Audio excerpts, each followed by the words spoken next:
네, 거액의 코인 논란을 일으킨 뒤 자진 탈당을 선언한 더불어민주당의 김남국 의원. 이제는 탈당을 했기 때문에 무소속 의원이 됐죠.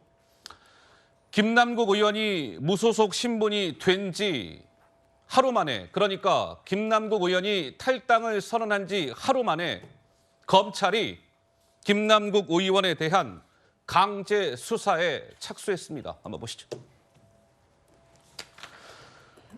검찰이 어제 이제 세 곳에 대한 압수수색을 진행을 했는데 그 세 곳이 어딘지는 잠시 후에 살펴드릴 거고요.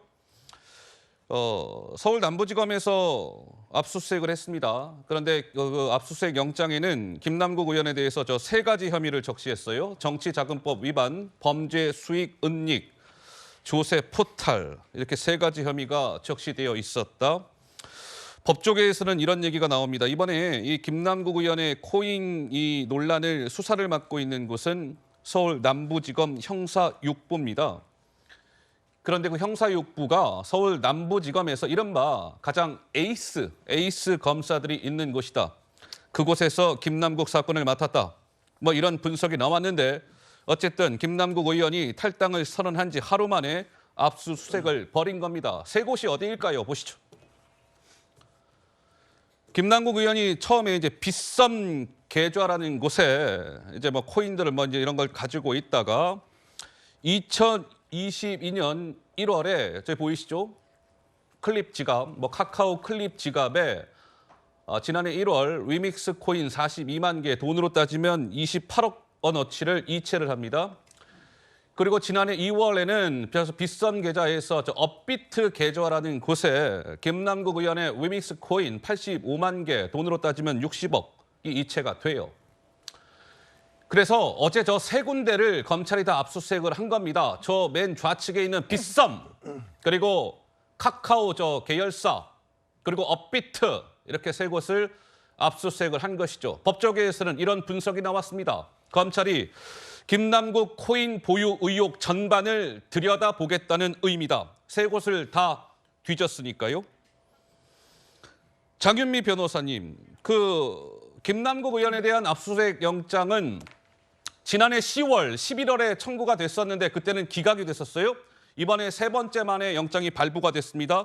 이번에 영장이 발부된 이유는 무엇일까요? 일단 종전에 기각이 됐던 건 범죄가 좀 윤곽이 잡히지 않았다고 법원이 판단을 했던 겁니다. 예? 그런데 이번에는 발부가 됐고 사실 이런 사실상 금융계좌를 들여다보겠다는 압수수색 영장이라고 이해하시면 되실 것 같은데요. 네. 영장 발부율이 거의 100%입니다. 왜냐하면 수사기관으로서는 범죄 혐의 그리고 그 단초를 갖고 있는 상황에서 계좌를 특히 이런 혐의, 정치자금법 위반, 뭐 이런 금전과 관련된 부분을 계좌를 안 들여다보고서는 수사가 한 발짝도 못 나가는 부분이 있습니다. 네. 때문에 법원으로서는 지금 정확하게 특정된 이런 혐의들, 정치자금법 위반, 그리고 조세 포탈, 범죄 수익 은닉과 관련해서 이 계좌를 검찰이 한번 수사선상에 올려놓고 판단을 하고 증거물을 분석할 필요가 있다라는 주장을 받아들여서 영장은 발부가 됐다라고 보시면 될 것 같고요. 예. 아무래도 검찰의 시선은 정치자금법 위반 등으로 범죄 혐의를 적시한 것으로 봐서는 이 부분을 취득하는 경위에 있어서도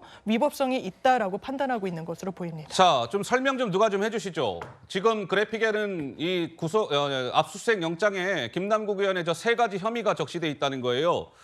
저 법률 용어니까 좀 어렵잖아요.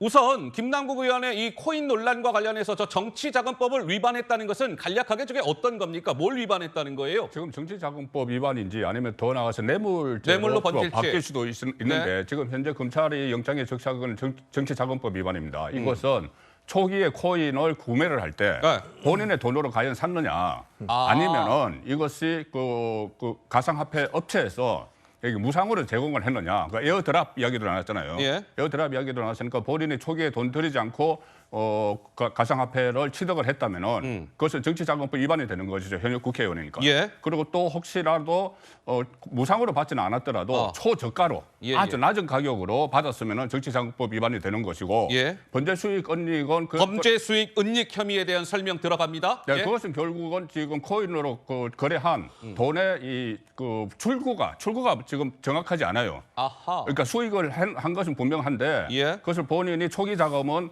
다른 데로 또 현금화 시켜서 이렇게 그 어떤 오피스텔을 전세금으로 썼다고 했다가 9억 예. 8천만 원을 그다음에 그 현금화 시킨 건 없다고 하고 있기 때문에 예. 이게 그 범죄 수익을 은닉을 한 것 아니냐 이런 이야기가 나오는 거죠. 조세 포탈은요? 조세 포탈은 그 과정에서 당연히 이 세금 부분에 대해서 예. 불명확하기 때문에 특히 가상화폐에 대해서는 세금도 여러 그 다른 그 건에서도 상당히 불투명하거든요. 예, 그래서 예. 그런 부분도 같이 들여다보는 거죠. 알겠습니다. 자, 압수수색이 이제 세 곳에 대해서 진행이 됐고 저 세 가지 혐의는 절하한 것인데 그런 혐의를 김남국 의원이 받고 있는 이유는 이러한 것이다. 송 평론가의 설명까지 들으셨습니다.